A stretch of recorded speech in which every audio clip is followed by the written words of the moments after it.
अस्सलाम वालेकुम नहमदुहु व नसल्ली अला रसूलिल करीम अम्मा बाद फ़ऊज़ बिल्लाहि मिनश शैतानिर रजीम बिस्मिल्लाहिर रहमानिर रहीम। अगर आपने मेरा यूट्यूब चैनल सब्सक्राइब नहीं किया तो बराए करम इसे फौरी तौर पर सब्सक्राइब करें, लाइक करें और अहबाब के साथ शेयर करें।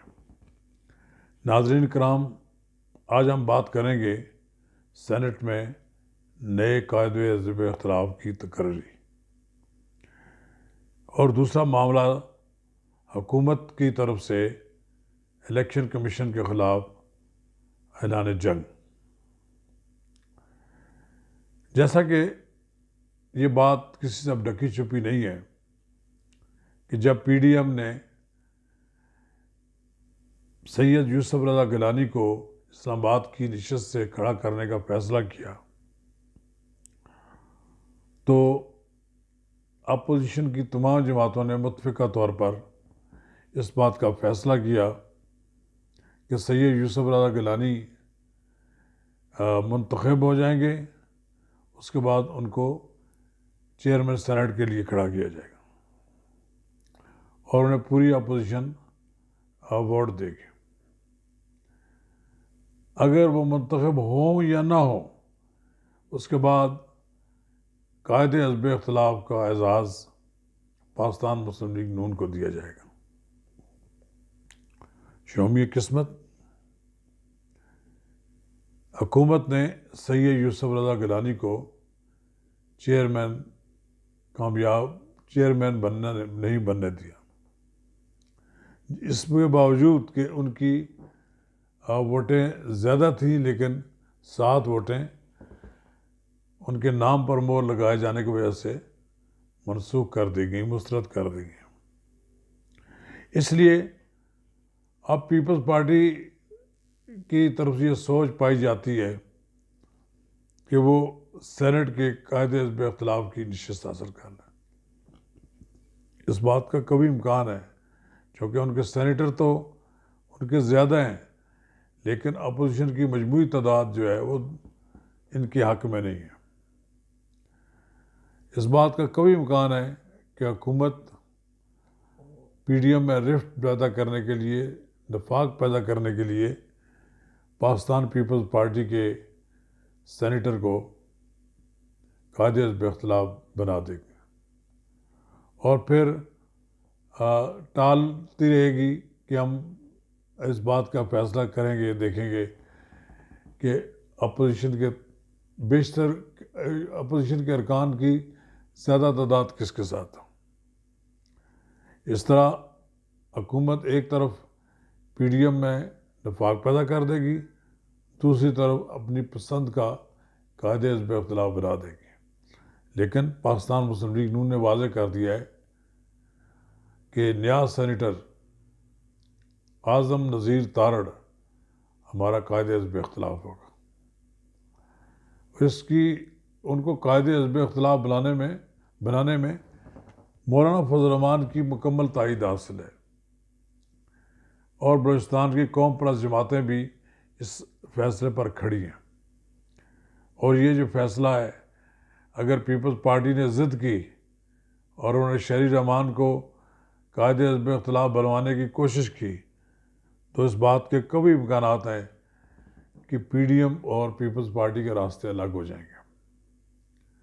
और पीपल्स पार्टी के लिए भी एक बड़ा आसान बहाना होगा अलग होने का कि अगर आप शहरी रहमान को कायदे हिज़्ब इख्तिलाफ नहीं बनाते तो हम अलग हो जाते हैं। इस तरह एक तरफ आसिफ अली जरदारी पीडीएम को एक झटका देंगे, एक दचका देंगे, दूसरी तरफ वो हुकूमत और एस्टेब्लिशमेंट से अपने राव और रस्म बेहतर कर सकते हैं। शायद यही वजह है कि पाकिस्तान पीपल्स पार्टी इसरार कर रही है वो शहरी रहमान पर, जबकि दूसरी तरफ से आज़म नज़ीर तारड़ का नाम सामने आ गया है।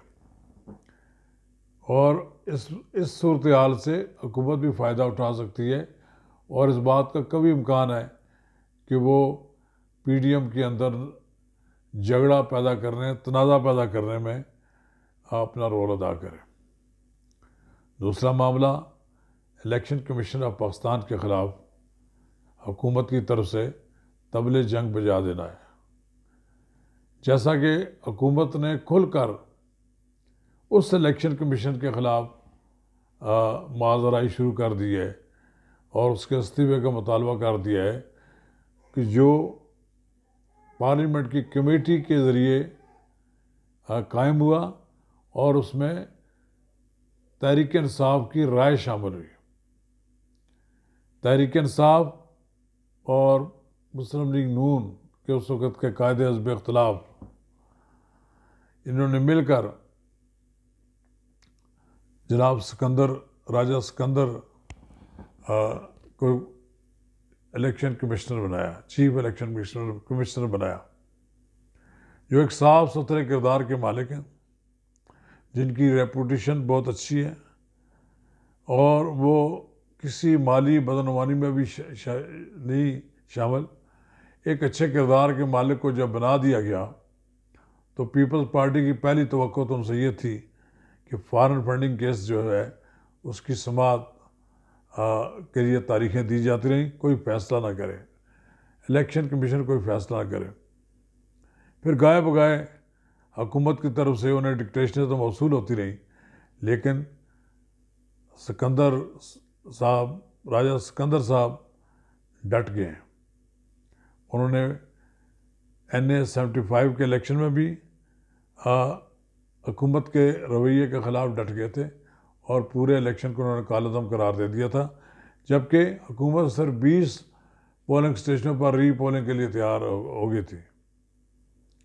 अब अगर ये बात तस्लीम भी कर ली जाए कि हुकूमत इलेक्शन कमीशन की कारकर्दगी से मुतमईन नहीं है, फिर बताया जाए वो किस से मुतमईन है।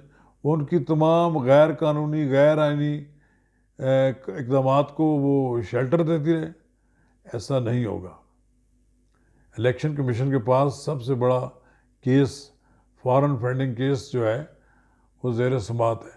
हुकूमत को ख़दशा है कि फॉरेन फंडिंग केस में उन्हें इलेक्शन कमीशन तहरीक इंसाफ की रजिस्ट्रेशन मनसूख कर सकती है।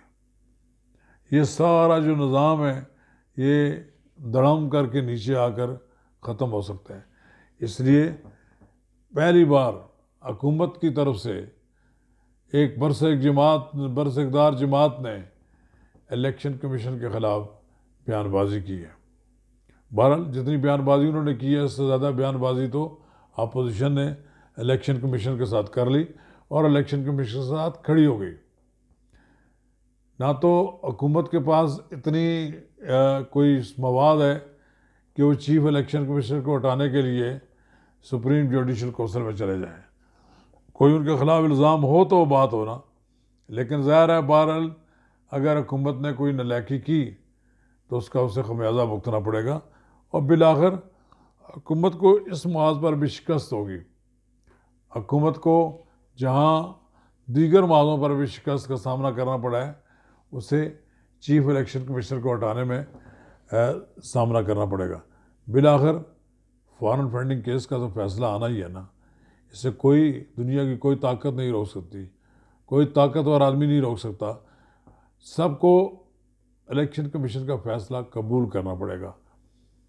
हुकूमत को यही खौफ खाया जा रहा है, इसलिए वज़रा ने एक प्रेस कॉन्फ्रेंस करके चीफ इलेक्शन कमिश्नर समेत पूरे इलेक्शन कमीशन को ही कहा मुस्तफ़ी हो जाए। ऐसा दिखाई देता है कि हुकूमत पूरी तरह बौखला गई है और उसे कोई रास्ता नज़र नहीं आता और उसे ऐसा नज़र आता है कि वो खाई में गिरने वाली है और एक बार फिर उसे ऐसे मसाइल के शिकार होना पड़ेगा कि जिनसे निकलना उसके लिए मुश्किल हो जाएगा। मैं ये समझता हूँ कि वज़ीर आज़म इमरान ख़ान को अपोजिशन के ख़िलाफ़ भी अपनी यकतरफा तौर पर लड़ाई को बंद कर देना चाहिए। इस तरह रियासती अदारों के ख़िलाफ़ भी अपना माज खोला जाए वो बंद कर देना चाहिए। सबके साथ सुलह के साथ चलें। बस सूरत दीगर ये जिन अदारों के साथ आप अपना टकराव कर रहे हैं बिल आखिर ये टकराव आपकी हुकूमत का खात्मे का बायस बन जाएगा। शुक्रिया।